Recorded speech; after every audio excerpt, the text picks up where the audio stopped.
মুক্তি পেয়েছে আওয়ারা পান 2। সেই নিয়ে এখন চারিদিকে চর্চা। যাকে একটা সময় সিরিয়াল কিসার বলা হতো, সেই ইমরান হাশমির জীবনের অন্যতম সফল ছবি হতে চলেছে আওয়ারা পান 2। সমালোচকদের ভুল প্রমাণ করিয়ে এগিয়ে চলেছেন তিনি। তবে ব্যক্তিগত জীবনে অনেক লড়াইয়ের মধ্যে দিয়ে গিয়েছে ইমরানের জীবন। জানাবো সেই কাহিনী। তাই ভিডিওটি শেষ পর্যন্ত দেখুন আর চ্যানেলটি অবশ্যই সাবস্ক্রাইব করুন।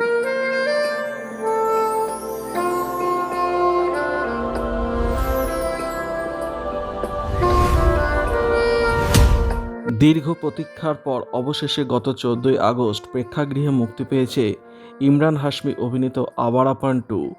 সানি দেওয়ালের বাটোয়ারা 1947-এর সঙ্গে একই দিনে মুক্তি পেলেও বক্স অফিসে ভালোই সাড়া ফেলেছে ছবিটি। মাত্র দুদিনেই 50 কোটির গণ্ডি পেরিয়ে গিয়েছে ইমরানের ছবির ব্যবসা। এমনকি ইমরানের বেশ কিছু সফল ছবির সর্বমোট আয়কেও ছাপিয়ে গিয়েছে এই ছবিটি। তবে মজার বিষয়, এই ছবি নাকি একটা সময় কিনতে আগ্রহী দেখায়নি কোনো পরিবেশক। ছবি প্রযোজক বিশেষ ভাট জানিয়েছেন, কোনো পরিবেশক প্রথম দিকে আওয়ারা পান 2 কেনার আগ্রহ দেখাননি। শেষ পর্যন্ত নিজেদের অর্থেই ছবিটি তৈরি করেছেন তাঁরা।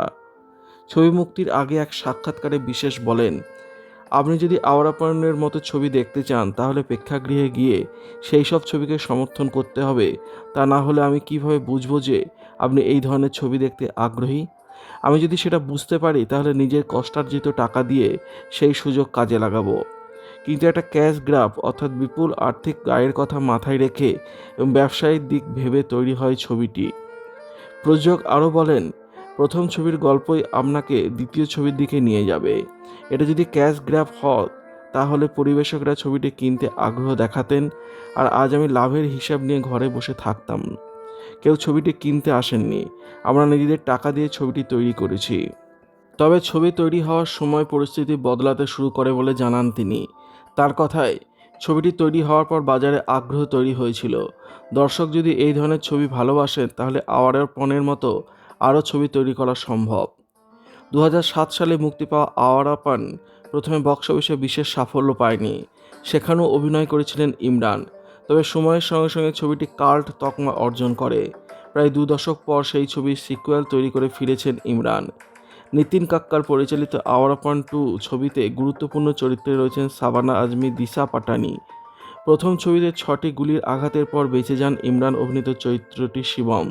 দ্বিতীয় ছবির গল্প শুরু হয় সেখান থেকেই। একটি শিশুকে উদ্ধার করার পর তার সঙ্গে গভীরভাবে জড়িয়ে পড়ে সে। এরপরে সে জানতে পারে যে শিশুটিকে একটা শিশু চক্রের পাচারের মধ্যে ঠেলে দেওয়া হয়েছে। সেই শিশুকে উদ্ধারের গল্পই বলবে আওয়ারা পান 2।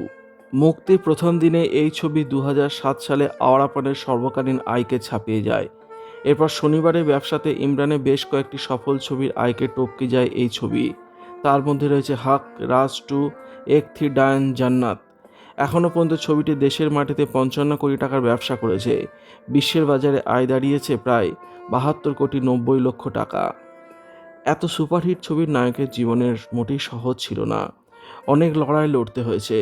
2014 সালে ক্যান্সার থাবা বসিয়েছিল ইমরান হাশমির ছেলে আয়ানের শরীরে।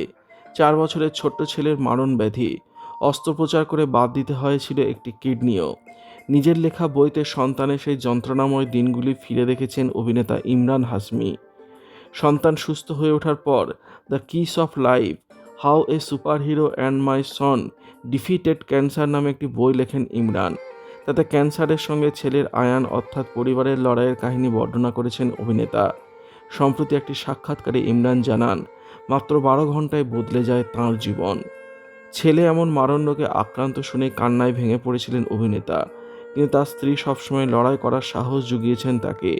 ছেলের এই কঠিন পরিস্থিতি নিয়ে বই লিখেছেন ঠিকই, যাতে ভবিষ্যতে তার ছেলে জানতে পারে যে সেই সময় তার লড়াইয়ের দিনগুলির কথা। যদিও নিজে কখনো সেই বইয়ের একটি পাতাও উল্টে দেখতে চান না, কারণ অতীতে যে ক্ষতে প্রলেপ পড়েছে সেটাই যেন তাজা হয়ে উঠবে আবার। যদিও স্মৃতি থেকে কখনোই তা মুছে ফেলতে পারবেন না। ইমরান জানান, গোটা পরিবার নিয়ে দুপুরে খাওয়ার টেবিলে বসেছিলেন। সেই প্রথম ছেলের মধ্যে অসুস্থতার লক্ষণ দেখতে পান। সেই তখন থেকে শুরু হয় হাসপাতালে ছোটাছুটি। ইমরানের কথায়, আমার জীবনটা মাত্র 12 ঘন্টায় ওলটপালট হয়ে যায়। ইমরানের জীবনের এই পরিস্থিতি ছিল 5 বছর।